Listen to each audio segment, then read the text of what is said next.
आज से 2 सितंबर तक केरल के पलक्कड़ में आरएसएस की वार्षिक समन्वय बैठक हो रही है। इसमें जेपी नड्डा शामिल होने के लिए कल कोयंबटूर पहुंच चुके हैं। बैठक शुरू हो चुकी है। आरएसएस की इस बैठक में संघ के 32 सहयोगी संगठनों के 320 प्रतिनिधि शामिल हो रहे हैं। अब देखिए, बैठक को काफी अहम माना जा रहा है। यह बैठक लोकसभा चुनाव के बाद हो रही है और इस बैठक के बाद देश के 3 बड़े राज्यों में विधानसभा चुनाव भी होने हैं। इनमें महाराष्ट्र के साथ हरियाणा और झारखंड भी शामिल है। जम्मू कश्मीर और हरियाणा में चुनावी बिगुल बज चुका है। बैठक ऐसे वक्त में खासतौर पर अहम है, इस बैठक के मायने, जब बीजेपी के लिए नया अध्यक्ष भी चुना जाना है। संघ की इस बैठक में सामाजिक समरसता, उपनिवेशवाद को खत्म करना, पर्यावरण संरक्षण, पारिवारिक संबंधों को मजबूत करना जैसे मुद्दों पर भी चर्चा होगी और बांग्लादेश के हालात पर भी वार्ता हो सकती है। सूत्रों के मुताबिक 2024 के लोकसभा चुनाव के परिणाम पर महिला सुरक्षा, कुछ राज्यों में कृषि और जलवायु संबंधी संकट, आदिवासी इलाकों में धर्मांतरण जैसे मुद्दे भी चर्चा में शामिल रहेंगे। तो आरएसएस की ये जो बैठक है काफी अहमियत रखती है। अब सुनिए जरा इसको लेकर reaction.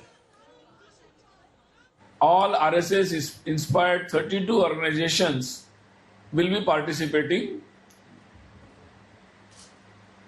Each organizations with their office bearers, mainly their national president, their organizing secretary, and some other office bearers, they are expected.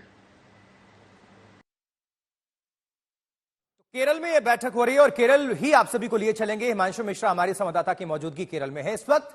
Himanshu, इस बैठक की अहमियत समझाइए और टाइमिंग को लेकर भी बताइए कि आगे आने वाले वक्त में विधानसभा चुनाव भी हैं, तो किस तरह से यह महत्वपूर्ण हो जाती है और कौन कौन से विषय पर इसमें चर्चा हो सकती है इस बैठक में।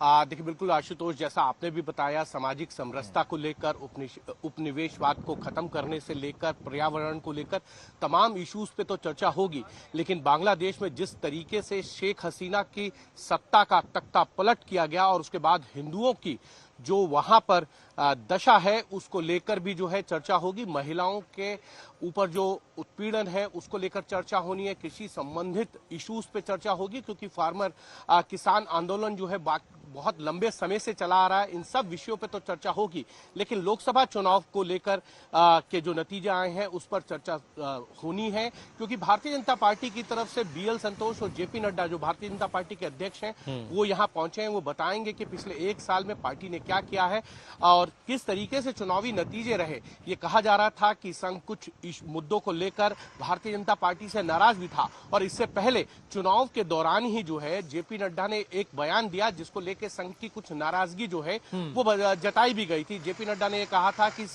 भारतीय जनता पार्टी जो है बहुत बड़ी हो गई है, उसे संघ की जरूरत नहीं है।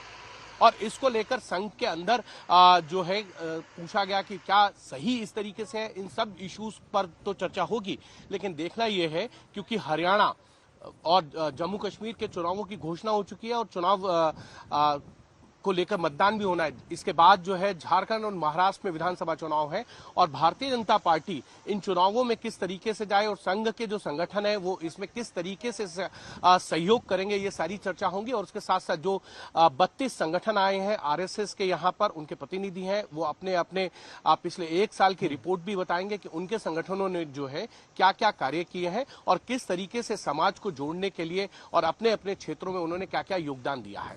यानी कि ठीक है हिमांशु, आप नजर रखिएगा, फिर आपका हम दोबारा रुख करेंगे। बहुत बहुत धन्यवाद इस खबर पर जानकारी पहुंचाने के लिए।